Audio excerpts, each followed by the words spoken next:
Saudações em Cristo, meus queridos e amados irmãos. Sempre nós nos perguntamos como cristãos qual deve ser a forma de procedimento no mundo no qual nós vivemos. E sobre isso é bom nós lembrarmos um pouco a respeito da história do povo de Israel. O povo de Israel que viveu como cativo no Egito durante alguns anos e por meio de Moisés, Deus libertou o povo de Israel da escravidão do Egito.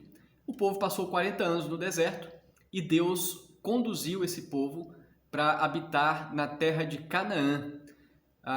Os habitantes de Canaã eram pessoas, eram nações que não tinham o temor do Senhor. Os seus costumes, a sua forma de vida não levava em conta os preceitos do Deus, Criador dos céus e da terra, o Deus de Israel. Portanto, Deus orienta o povo de Israel por meio de Moisés como deveria ser o procedimento deles ali ao estar diante de pessoas que não tinham o temor do Senhor e, portanto, tinham um costume totalmente contrário aos preceitos de Deus. Deus diz por meio de Moisés ao povo de Israel, aqui em Levítico capítulo 20, versículo 22, guardai, pois, todos os meus estatutos e todos os meus juízos e cumpri-os. Então Deus diz para eles, vocês devem ser obedientes aos meus estatutos, aquilo que eu ordenei a vocês. Aqui no versículo 23 diz assim, não andeis nos costumes da gente que eu lanço diante de vós.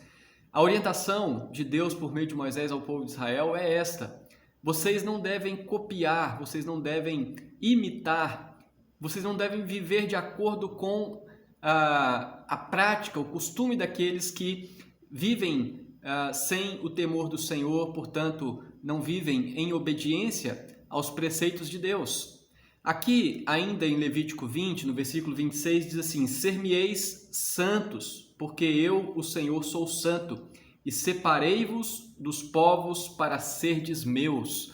Portanto, vejam só como Deus orienta o seu povo a viver uma vida de conformidade aos preceitos do próprio Deus e não imitar os costumes do mundo no qual nós estamos, um mundo que não vive completamente ou não vive em acordo com a vontade de Deus, que é uma vontade santa. E aí eu quero terminar aqui citando o apóstolo João, no capítulo 2, versículo 15 da sua primeira carta, que diz assim, não ameis o mundo, nem as coisas que há no mundo. Se alguém amar o mundo, o amor do Pai não está nele. Meu querido irmão, minha querida irmã, se você teme a Deus, se você ama a Deus, a sua vida deve ser vivida de acordo com os preceitos de Deus e você deve avaliar tudo ao seu redor à luz do que a palavra do Senhor nos ensina. Então, nesta vida, a nossa vida aqui no mundo,